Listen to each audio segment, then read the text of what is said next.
Good morning बच्चों। Class fourth, जैसे कि हमने पहले पार्ट 1 जग आलोकित कर दो पढ़ा था, उस पर एक छोटी सी कविता दे रखी थी जिसके बारे में पहले वाली वीडियो में मैंने बताया था। और उसके कुछ प्रश्न उत्तर, नवीन शब्द, वस्तुनिष्ठ प्रश्न और कुछ बातों बातों में ही प्रश्न उत्तर भेजे थे जो कि आपने कर लिए होंगे। आज हम क्या करेंगे, कुछ पंक्तियाँ पूरी करेंगे और सुमिलित प्रश्न उत्तर सुमिलित करेंगे और पर्यायवाची शब्द करेंगे। सबसे पहले मैं वापस आपको बता देती हूँ, एक कविता थी जिसका नाम था जग आलोकित कर दो, जिसमें इस कविता में ईश्वर के प्रभाव को व्यक्त किया गया था और विश्व के 4 अचल वस्तुओं व प्राणियों में उसकी सत्ता को स्वीकार किया गया था। 4 अचल मतलब सजीव और निर्जीव प्राणियों और वस्तुओं को बताया गया था, स्वीकार किया गया था, जिसमें स्फूर्ति व शांति का स्रोत भी ईश्वर को माना गया था, जिसमें शांति और स्रोत भी ईश्वर को माना गया था। जैसे कविता में हमने आपको बताया था, इस धरती पर जल, थल, लव इस सभी के रूप में क्या कर रहा था, सूर्य ईश्वर चमक रहे थे और ये असंख्य तारों में भी थे, पशु पेड़ों के तल में भी बताया गया है, धरती के तल में भी, और सभी जगह बताया गया है। ईश्वर को सभी जगह व्यक्त किया गया है। अब हम क्या करेंगे, कुछ पंक्तियां पूरी करेंगे। पेज नंबर निकाल लीजिए आप, पेज नंबर 6 है, उसका 4th प्रश्न है। निम्न पंक्तियों को पूरा कीजिए। पहला, तुम ही हो। फिर अपन को क्या करना, पंक्ति पूरी कर दी है, खाली जगह छोड़ रखी है मैंने, उसको भर के हम पंक्ति को पूरा करेंगे। तुम ही हो असंख्य, क्या आएगा यहाँ पे, असंख्य तारों में। बताया था असंख्य मतलब अनगिनत तारों में तुम ही हो, तारों में तुम ही हो, असंख्य तारों में, पशु पक्षी के तन में। किसके तन में, पशु पक्षी के तन में। ये पंक्ति अपनी पूरी हो चुकी है। क्या था इसमें, तुम ही हो असंख्य तारों में, पशु पक्षी के तन में।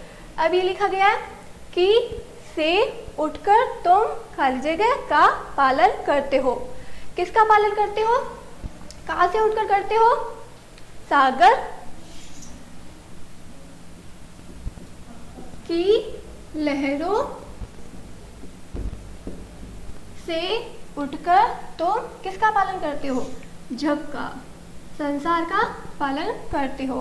तो क्या लाइन ये पूरी हो गई, लाइन क्या बनी, सागर की लहरों से उठकर तुम जग का पालन करते हो।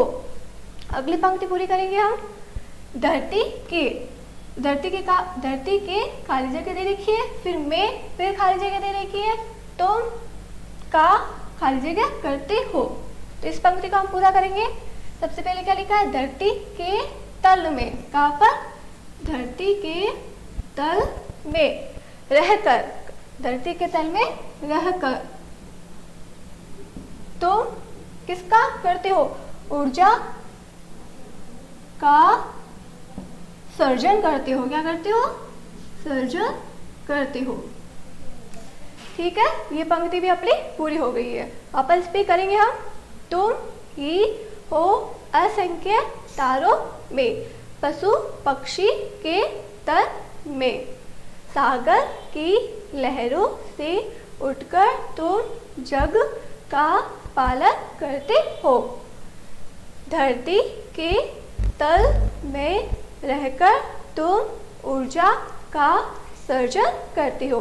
ये कुछ पंक्तियां दे रखी थी जो हमने पूरी कर ली है। अगला 5वां प्रश्न है, जिसमें क्या दिया गया है, सुमिलित कीजिए, मतलब इसको मिलाना है, मैच करना है। सूर्य आपको पता है इसका क्या होगा, प्रभा मंडल। क्या होगा सूर्य का, प्रभा मंडल। तो हम क्या करेंगे, इसको मिला देंगे। अब क्या दे रखा है, चंद्र। क्या दे रखा है, चंद्र। अब चंद्र का क्या होगा, धवल। क्या होगा, धवल। तो चंद्र धवल।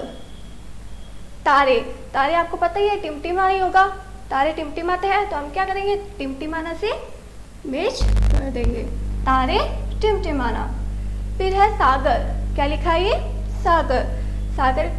और यहाँ पे क्या बच गया अब लहर, तो सागर को किससे मिलाएंगे, लहर से। वापस देखिए, सूर्य का क्या हो गया, प्रभा मंडल। चंद्र, चंद्र का क्या हो गया, धवल। तारे, तारे का क्या हो गया, टिमटिमाना। सागर, सागर का क्या होगा, लहर। वापस एक बार इस पे कर लेंगे हम। तुम, ये पंक्तियां दे रखी है, तुम ही हो असंख्य तारों में, पशु पक्षी के तन में। नेक्स्ट पंक्ति क्या है, सागर की लहरों से उठकर तुम जग का पालन करते हो, धरती के तल में रहकर तुम ऊर्जा का सर्जन करते हो। कुछ सम्मिलित दिए गए वो भी मैंने बता दिए हैं। अब मैं इसको इरेज करूंगी ताकि हम आगे वाला प्रश्न कर सकें।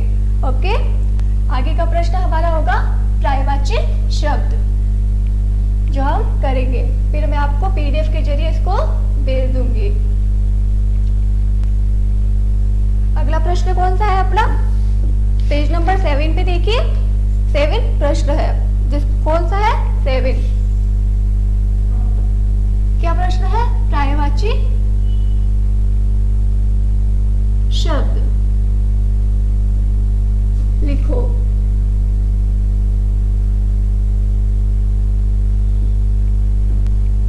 कुछ पर्यायवाची शब्द दे रखे हैं वो हम करेंगे।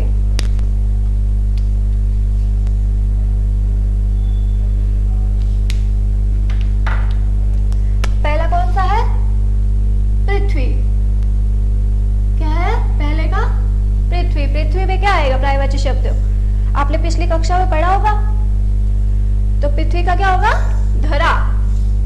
क्या होगा, धरा। एक पर्यायवाची लेंगे, ज्यादा नहीं लेंगे हम। ओके, दूसरा लिखा है सूर्य। कौन सा है दूसरा, सूर्य। तो सूर्य का क्या होगा, सूरज। क्या होगा सूर्य का, सूरज। तीसरा दे रखा है आकाश। क्या दे रखा है तीसरा, आकाश। आकाश का क्या होगा, नभ। क्या होगा, नभ। फिर चौथा दे रखा है चंद्रमा। चंद्रमा का क्या होगा, शशि।